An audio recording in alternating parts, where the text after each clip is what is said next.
Hallo julle, ek is Tannie Mariana en vandag lees ek 'n storie uit die boek Stories van Hoop, geskryf deur Lisinda Beer en Kari Walt en geïllustreer deur Jarius Senekal. Vandag se storie gaan oor Oom Gielie se blomtuin. Krrr, krrr, krrr, raas Oom Gielie se wiegstoel soos hy wieg. Hy sit en kyk in gedagte vir sy blomplantjies. Oom Gielie is 'n blommeboer en hy bly naby die see. Hy het baie verskillende plante, bome en blomme. Daar is bome wat al baie jare daar groei. Kleiner boontjies, groenplante, vetplante, struike en blomme, almal verskillend. Party is lank, maar en regop. Ander is kort, rond en lyk soos 'n bossie.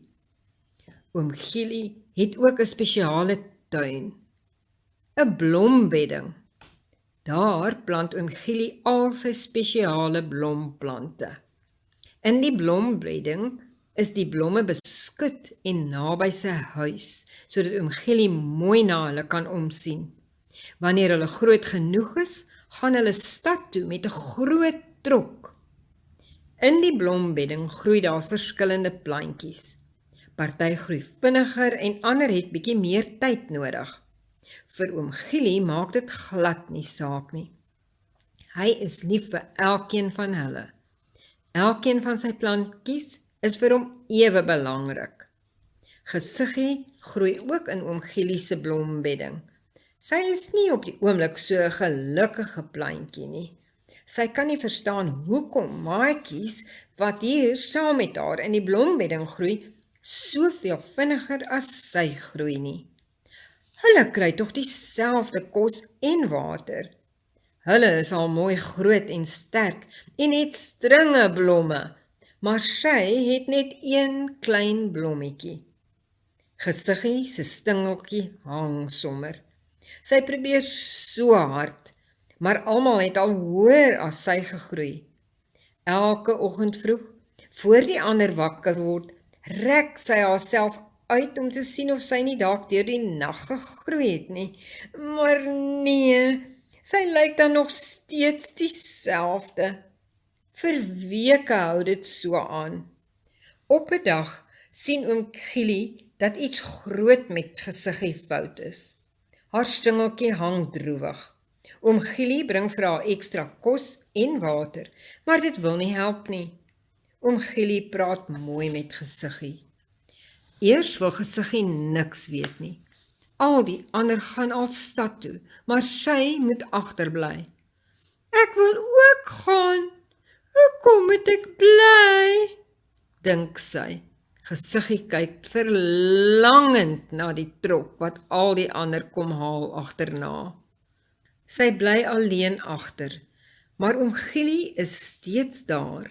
Fluitend bring hy nuwe plantmaatjies om saam met Gesiggie te groei.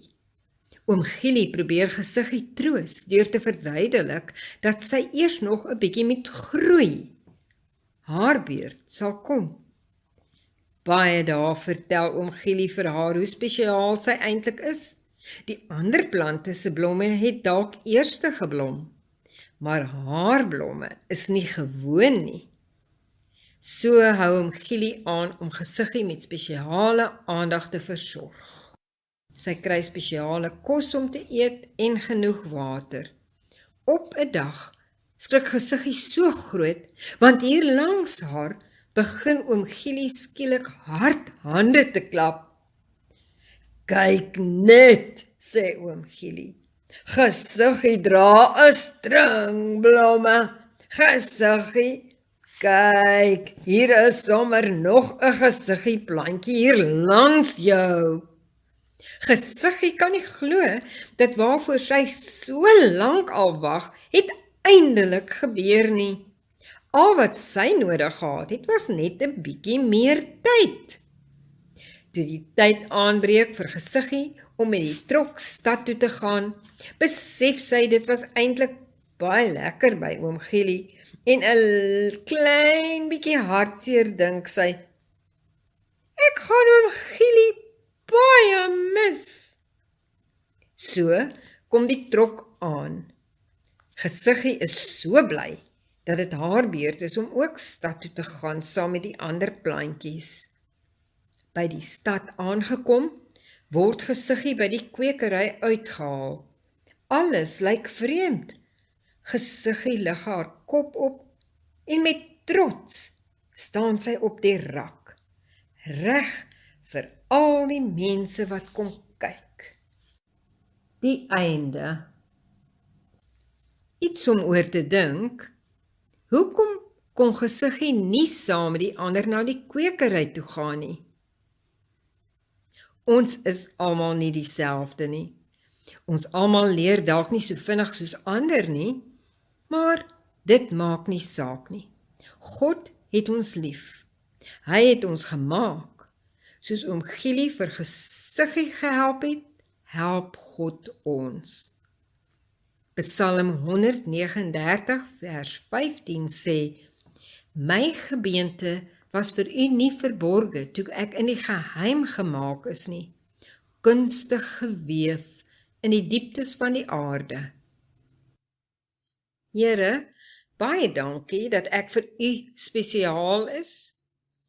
Here, help my om te onthou dat u my gemaak het en dat u my spesiaal gemaak het. Amen.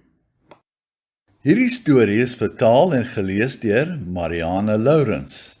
Bestellings vir hierdie boek, Stories van Hoop, is beskikbaar by storiesvanhoop1@gmail.com of skakel 071 364 3218.